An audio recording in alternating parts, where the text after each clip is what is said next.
Hai semuanya, jumpa lagi dengan kami. Kami mahasiswa Universitas Dian Nusantara, jurusan akuntansi. Adapun tujuan untuk membuat video ini yaitu untuk memenuhi tugas besar dari mata kuliah Audit 2 dengan dosen pengajar Ibu Dr. Ari Purwanti, AK, CA, CSRA, CRA, CIBA. Kali ini kita akan membahas tentang audit sistem jaminan mutu pada pendidikan tinggi. Audit mutu bukanlah asesmen atau penilaian, melainkan pencocokan kesesuaian antara pelaksanaan dengan perencanaan suatu kegiatan atau program. Istilah dalam audit: 1. Klien, 2. Teraudit, 3. Ketua tim auditor, 4. Bukti audit, 5. Checklist temuan audit. 1. Mencapai standar 2.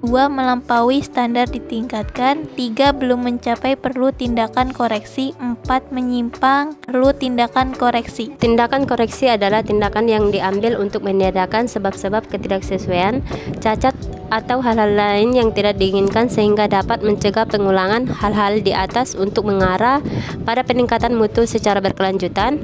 Cara mendapatkan tindakan koreksi adalah sebagai berikut. 1. Mengidentifikasi akar masalah dari KTS.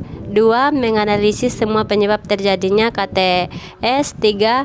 Memilih metode yang sesuai untuk perbaikan dan mencegah pengulangan KTS. 4. Menerapkan langkah pengendalian. 5. Mendokumentasi tindakan koreksi yang dilaksanakan. Audit mutu internal adalah proses pengujian sistematik, mandiri, dan terdokumentasi untuk memastikan pelaksanaan kegiatan yang dicapai sesuai prosedur dan otomatis sesuai dengan standar untuk mencapai tujuan eksekusi. Konstitusi audit mutu internal. 1. Integritas. Ialah auditor menjalankan pekerjaannya dengan jujur, rajin, dan bertanggung jawab. 2. Pengawasan dengan apa adanya.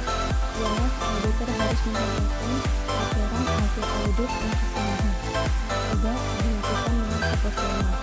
Ialah auditor harus selalu melatih diri supaya pantas dalam melaksanakan tugas dan percaya diri dalam berhadapan dengan auditor.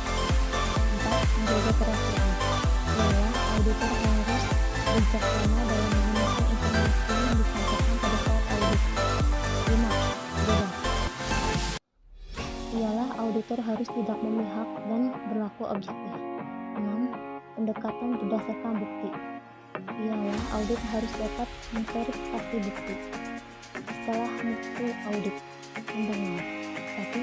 Tindakan koreksi. Ia tindakan pencegahan, 2. Verifikasi. Indikator keberhasilan audit. 1. Tindak lanjut, corrective action.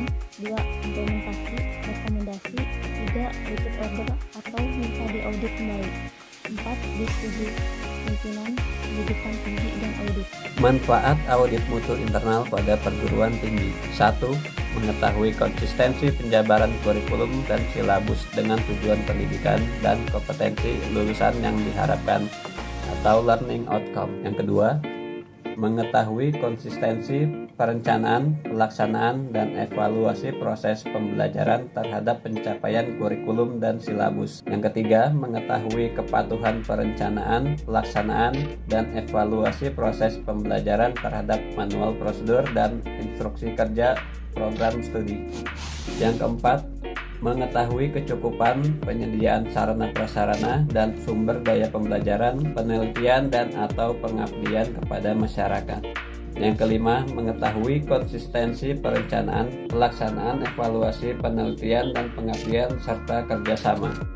Audit mutu eksternal. Untuk mendapatkan kriteria kualitas, maka suatu lembaga pendidikan perlu mendapatkan pengakuan sekaligus legalitas dari lembaga lainnya. Penjaminan mutu eksternal diperlukan untuk sebagai pertanggungjawaban dan alat publikasi kepada stockholder lembaga pendidikan. Sistem penjaminan mutu eksternal atau SPME merupakan kegiatan penilaian melalui akreditasi untuk menentukan kelayakan dan tingkat pencapaian mutu program studi dan perguruan tinggi, riset dan pendidikan tinggi 2016. Tujuannya adalah untuk membantu membuat rekomendasi dan memberikan saran untuk mendapatkan keunggulan, relevansi, dan keragaman. Selain penjaminan mutu internal, pendidikan tinggi Eropa juga membuat 8 standar dalam penjaminan kualitas eksternal.